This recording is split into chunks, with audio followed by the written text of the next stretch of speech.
ಸ್ವಾಭಿಮಾನಿ ನ್ಯೂಸ್ಗೆ ಸ್ವಾಗತ. ಇಂದಿನ ಪ್ರಮುಖ ಸುದ್ದಿಗಳು. ಯಾವುದೇ ಉದ್ಯೋಗವನ್ನು ಮಾಡುವಾಗ ಆ ಉದ್ಯೋಗದ ಬಗ್ಗೆ ಹೆಚ್ಚು ಗಮನ ಕೊಟ್ಟಾಗ ಮಾತ್ರ ಅಭಿವೃದ್ಧಿ ಸಾಧ್ಯ ಎಂದು ಸಾಗರ ಶಾಸಕರು ಕರ್ನಾಟಕ ಅರಣ್ಯ ಕೈಗಾರಿಕೆ ಅಭಿವೃದ್ಧಿ ನಿಗಮದ ಅಧ್ಯಕ್ಷರಾದ ಗೋಪಾಲಕೃಷ್ಣ ಬೇಳೂರು ಹೇಳಿದರು. ಅವರು ಬುಧವಾರ ಸಾಗರದ ಬಿಎಚ್ ರಸ್ತೆಯ ಟಿವಿಎಸ್ ಪ್ರದರ್ಶನ ಮಳಿಗೆಯಲ್ಲಿ ಹೊಸ ಎಲೆಕ್ಟ್ರಿಕ್ ಐಕ್ಯೂ ಬೈಕ್ ಬಿಡುಗಡೆ ಕಾರ್ಯಕ್ರಮ ಉದ್ಘಾಟಿಸಿ ಮಾತನಾಡಿದರು. ಈ ಸಂದರ್ಭದಲ್ಲಿ ಸಂಸ್ಥೆಯ ಮಾಲೀಕರಾದ ಜ್ಞಾನೇಶ್ ಸುಬ್ಬರಾವ್, ನಗರಸಭೆ ಅಧ್ಯಕ್ಷೆ ಮೈತ್ರಿ ಪಾಟೀಲ್, ಉಪಾಧ್ಯಕ್ಷೆ ಸವಿತಾ ವಾಸು, ಸದಸ್ಯೆ ಮಧುಮಾಲತಿ, ಲಿಂಗಾಯತ ಸಮಾಜದ ಅಧ್ಯಕ್ಷರಾದ ಬಸವರಾಜ್, ಗುರು ಕಾಗೋಡು, ಶಿವಕುಮಾರ್ ಮುಂತಾದವರಿದ್ದರು.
ಹೆಸರು ಟಿವಿಎಸ್ ಜ್ಞಾನೇಶನ್ ಅಂತಲೇ ಹೇಳ್ತಾ ಇದ್ದಾರೆ.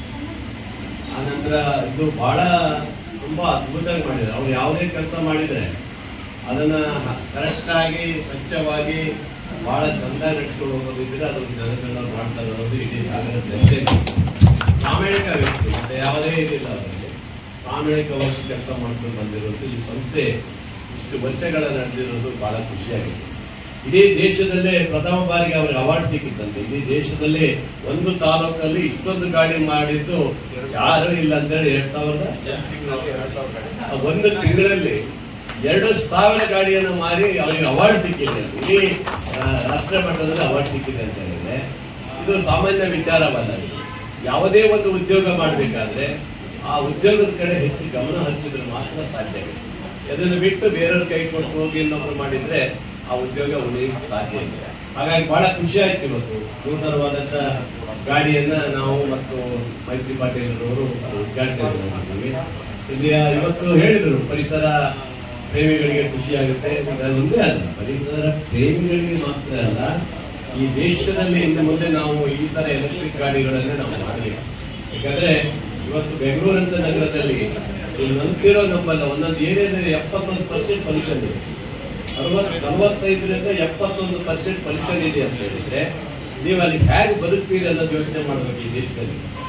ಆದ್ರೂ ಡೆಲ್ಲಿ ಅಂತ ಮಹಾನಗರದಲ್ಲಿ ಯಾರು ಹೋಗ್ಲಿಕ್ಕೆ ತಯಾರಿಲ್ಲ, ಎಲ್ಲರೂ ಈಗ ವಾಪಸ್ ಬರ್ತಾರೆ. ಕಾರಣ ಅಷ್ಟು ಪೊಲ್ಯೂಷನ್ ಇದೆ ಅಲ್ಲಿ ಬದುಕಲಿಕ್ಕೆ ಕಷ್ಟ ಆಗುವಂತ ಪರಿಸ್ಥಿತಿ ಒಂದೊಂದ್ಸಲಿ ಬರ್ತದೆ. ಅದರಿಂದ ಅಂತ ಒಂದು ವ್ಯವಸ್ಥೆಯನ್ನ ಡೆಲ್ಲಿ ಸರ್ಕಾರನೂ ಸಹ ಅಲ್ಲಿ ಕಡಿವಾಣ ಹಾಕಿ ಈ ಸರಿ ಬೇರೆ ಬೇರೆ ಅದನ್ನ ವ್ಯವಸ್ಥೆ ಮಾಡ್ತಾ ಇದ್ದಾರೆ. ಅಂದ್ರೆ ಈ ರೀತಿಯಾದ ಎಲೆಕ್ಟ್ರಿಕ್ ವಾಹನಗಳನ್ನ ಈ ದೇಶದಲ್ಲೇ ಮಾಡಬೇಕು ಅಂತ ಹೇಳಿ ಮುಂದೆ ಇದೆ ಅಂತ ಹೇಳಿ ಚಿಂತನೆಗಳು ಇದೆ. ಮುಂದಿನ ನಿರ್ಧಾರಗಳನ್ನ ಕೇಂದ್ರ ಸರ್ಕಾರ ತೀರ್ಮಾನ ಮಾಡ್ತಾರೆ ಅಂತ ಹೇಳ್ತಾರೆ. ಆದ್ರೆ ಏನ್ ಮಾಡ್ತೀರಿ, ಈ ಕೋರ್ಟು ಕಟ್ಟಲೆಗಳು ಇರೋದ್ರಿಂದ ಯಾವುದೇ ಕೆಲಸ ಹೋದ್ರು ಅವು ಹೀಗೆ ಹೋಗ್ತಾ ಹೋಗ್ತಾ ಹೋಗ್ತಾ ಇರುತ್ತೆ. ಇದೊಂದು ಬಿಟ್ರೆ ಬಹುಶಃ ಉತ್ತಮವಾಗಿ ಬಹಳ ಚೆನ್ನಾಗಿದೆ ಗಾಡಿ ನೋಡ್ಲಿಕ್ಕೆ TVS ಅಂದ್ರೆ ಅವ್ರದ್ದು ಗಾಡಿ ತುಂಬಾ ಚೆನ್ನಾಗಿರ್ತದೆ. ಇನ್ನು ಯಾವ್ಯಾವ್ದೋ ಲೋಕಲ್ ಎಲ್ಲ ಮಾಡಿ ತಗೊಂಡ್ಬಿಟ್ರೆ ಅದು ಕಷ್ಟ, ಅದು ಮತ್ತೆ ಅರ್ಧ ದಾರಿಯಲ್ಲೇ ನೀವು ತಗೊಂಡ್ಬಿಡ್ತಾವೆ. ಈ ಕಂಪ್ನಿ ಗಾಡಿ ತಗೊಂಡ್ಬಿಟ್ಟು ಯಾವಾಗಲೂ ಅಷ್ಟೇ ಕಂಪ್ನಿ ಗಾಡಿ ತಗೊಂಡ್ರೆ ಅದಕ್ಕೆ ಒಂದು ಬೆಲೆ ಇರುತ್ತೆ, ಗ್ಯಾರಂಟಿ ಇರ್ತದೆ. ಮತ್ತೆ ನೋಡಿ ಅಲ್ಲಿ ಸರ್ವಿಸ್ ಬೇರೆ ಇದೆ, ಇನ್ನೂ ಸರ್ವಿಸ್ ಇಲ್ಲಂತೆ, ಇವರಲ್ಲಿ ಸರ್ವಿಸ್ ಇದೆ. ಹಾಗಾಗಿ ಗಾಡಿಯಿಂದ ಧೈರ್ಯವಾಗಿ ತಗೊಳ್ಬೋದು. ಸಾಗರದ ಜನತೆಗೆ ಇದೊಂದು ಒಳ್ಳೆ ಕೊಡುಗೆ ಕೊಟ್ಟಿದ್ದಾರೆ.